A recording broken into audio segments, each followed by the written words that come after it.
was 14 years old, I was introduced to a man who claimed he was going to cure Alzheimer's. His drive came from fear that because his wife had the gene in her family, and he didn't want his children to lose their mother the way his wife had lost hers. He had the education, natural ability, and talent to cure the disease. But here we are today, the disease still a mystery. Let me backtrack for a second and remind y'all that when I say introduced, I mean on my TV screen, watching Netflix in my bedroom. The man I'm talking about is Dr. Derek Shepard, and he was a neurosurgeon on the TV show Grey's Anatomy. He wanted to cure Alzheimer's, and obviously it's a TV show, so that is impossible there, but he sparked my interest for the brain, and I'm hoping that someday I can achieve his goal. My research for the beginning of this year has covered a variety of different topics, as my main goal was to narrow down my interests because the field for a subspecialty is very broad. I looked at Alzheimer's, traumatic brain injuries, even mild ones like concussions, and pediatrics, as well as autism. When I began looking at Alzheimer's, I was mainly looking at how the disease is contracted. The study that I read was actually pretty interesting and something I had never heard of before. It was talking about how the disease could be contracted through bodily fluids because of the extreme intensity of the disease. Like much of the research, it doesn't have a lot of conclusive evidence and isn't necessarily proven. And even if it's in one case, you can't say that the study was necessarily correct because this is the brain and the human body we're talking about, and it's so complex that it's difficult to really have any conclusive evidence. So after looking at Alzheimer's, I began looking at traumatic brain injuries, and my research with those began with refugees and how when they come over and how they have to leave a country that's in war and how that really affects them, and this was mainly on PTSD. So what was especially interesting to me with this was the fact that the PTSD comes mainly from once they get here or wherever they're going and have to adjust to a new environment rather than the trip and fleeing their home. After looking at refugees, I began looking at concussions and the impact test, which is a test that's used after a concussion has been received. It's not an immediate test, it's a post-concussion test. It evaluates behavior, and with concussions, what's especially interesting is the fact that there is no way to diagnose them like a CT scan or anything like that. There are MRIs now that are more advanced, but a lot of traumatic neuropsychologists don't really use those because they're so used to the way that they have learned. So this test is basically to evaluate behavior and how that works, and how you can see the differences in behavior and how that could be linked to a concussion. My research on autism was related to genetics and how that really impacts, how that is basically the cause of the disease. What I found interesting with that was that the gene mutation that occurs is the same in everyone, but that doesn't mean that the symptoms are going to be the same in everyone. My interviews were especially important because the research, like I said, is very inconclusive. So I needed to have a better understanding of what I had already read and what I was trying to understand, and the new information that I would be learning about what they do on a daily basis and how they conduct neurological evaluations and how they treat patients.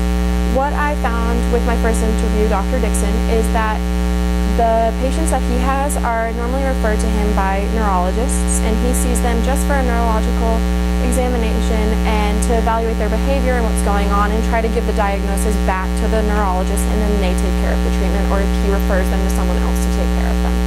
So he works at the Baylor Institute of Rehab, and he focuses on traumatic brain injuries and concussions. With concussions, he is actually part of the sideline protocol for Frisco ISD, so he is on the sidelines at our football games normally and is there in case head injuries were to occur. Once a week, he would evaluate Alzheimer's patients and sit down for the evaluations can last about 6 hours for Alzheimer's, which can be difficult, especially if it's in the later stages with dementia, not really understanding for how long what's going on. And then my second interview was with Dr. Michael McLean. He is a pediatric neuropsychologist, and he is in private practice. What I interesting about pediatric psychology is the fact that it's not just about your patient, it's about their parents and their teachers, because sometimes the child can't give you all the information that you need to make a diagnosis. So we also discussed in our interview how private practice kind of changes how his daily routine works, because he also has to handle the economic side of it, and this kind of taught me that that's not really something I would be interested in. So my third interview was with another pediatric neuropsychologist, Dr. Lindy Pottinger. She is the director of Child Neuropsychology and Counseling Center in Dallas. What was really interesting about her is that she only got her PhD when she was 50, and she graduated at the same time as one of her sons graduated from high school. So she put her family first and really focused on her family life.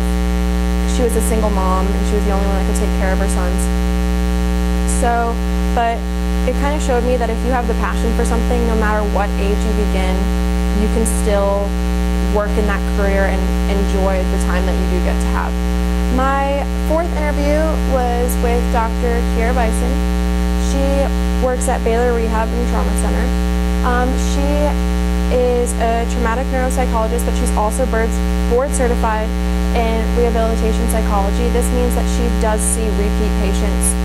Something she said to me really stuck with me was the fact that she would see a patient come in a wheelchair and was told that they were never going to get to walk again, and after months or years or however long it would take, she would see them walk out of the office, and she would have beaten the odds.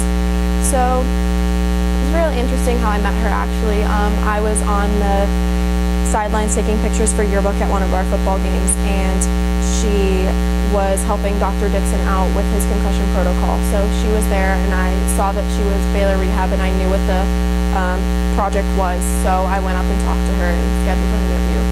My fifth and final interview was with Dr. Monroe Cullum. He works at UT Southwestern as the head of neuropsychology. He is also a graduate professor there. He has a lot of specialties revolving around the nervous system and the brain. He's psychiatry, neurological surgery, neurology, neurotherapeutics, rehab counseling, clinical psychology. So he's really done a lot for the field of neuropsychology, especially since it's so new, and for any neurological field. And I asked him to be my mentor. I knew from his positive email that he sent me and how excited he was just about this program, and walking into his office and him telling me that his favorite part of his job is teaching, and that he was also interested in Alzheimer's and traumatic brain injuries. There was just a definite connection there, so I'm really excited to work with him. My original work was, the purpose for me was to definitely gain background knowledge, because with the little research that I did on Alzheimer's, I was definitely in way over my head because I didn't have enough background knowledge to fully understand how the disease was affecting the brain, because I couldn't fully understand the normal brain. So what I have up here is the research that I did to start, and this is basically just parts of the brain and how they function in a normal brain, so that I could understand that. And then what I did after that, as you can see at the bottom of the second picture, is I started listing the symptoms of Alzheimer's disease. And then I continued with the symptoms, and I connected them in this chart with each part of the brain to show how each part is affected or linked to the symptoms, so you could know how the brain was specifically affected by the disease. So then I created a model of a normal brain, and I color-coded it to show each part that I had researched. So here, like say here is the frontal lobe in green, and here it is right here on the model. So then here is that brain and those descriptions that goes on. And then what I did was I created 2 CT scan models, one of a normal brain and one of a brain in the late stages of Alzheimer's. And I did this because there isn't really a way to see this specific diagram of the brain once it's affected by the disease, so the best way to compare the two was with the CT scan. So the blue part on the pictures represents the ventricles, and the orangey pink is the brain tissue. So as you can see here, the ventricles are extremely enlarged, and that's because they're located in the midbrain, and when you have the disease, they become highly enlarged, and the cerebral spinal fluid there's a lot more of it produced. So that's what's represented here. And all of these gaps and how it's a lot smaller is because of the degeneration of the brain tissue, which is why, like, specifically memory loss, memory in general is linked to the hippocampus, and it's the first part of your brain that degenerates with the disease. And by the time you start actually seeing the symptoms of memory loss that typically leads to the diagnosis, it's too far gone for repair, and that's why there is no cure for the disease. So then was the research showcase, and here I have a picture of my board and my laptop and stuff that I was going to have set up there. So, and then there's me there. The showcase was great because it was one of the more laid back things that we really do, because we can just talk about what we like. It's not a formal speech like this. We could just have conversations about what we like, and you can really show what you've done and talk to your friends and family about it, not just professionals. And it's a way for us to see what we've all accomplished this year and to realize how far we've come. So my mentor, I was fortunate that he was able to make it to the showcase. This was my second time meeting him, first after I had asked him to be my mentor. He was really impressed with the whole showcase, and it was just really great to meet him in this type of setting before going back to UT Southwestern and having a formal mentor visit, because it just reminded me of how great of a guy he is and how lucky I am to work with someone that's so renowned in the field, and how humble he is even at the intellectual level that he's at. So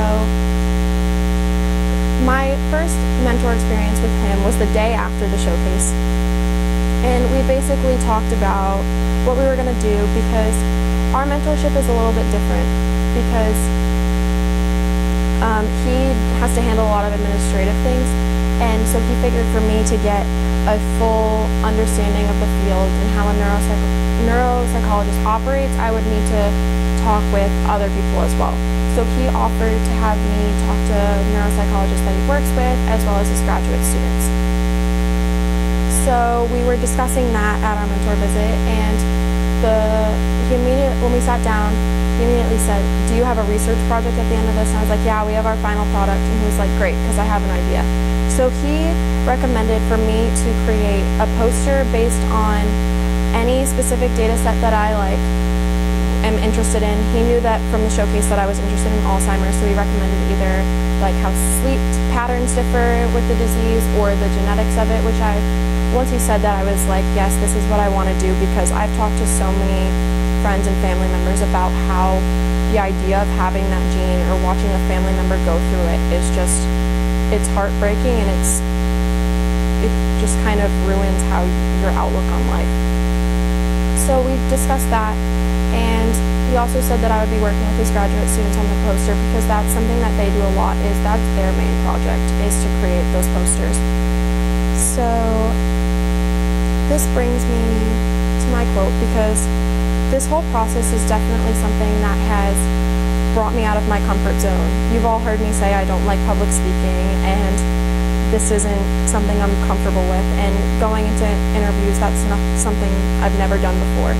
But I knew that if I wanted to be a neuropsychologist, I needed to get my foot in the door and start working now. And it's definitely my dream. So all our dreams can come true if we have the courage to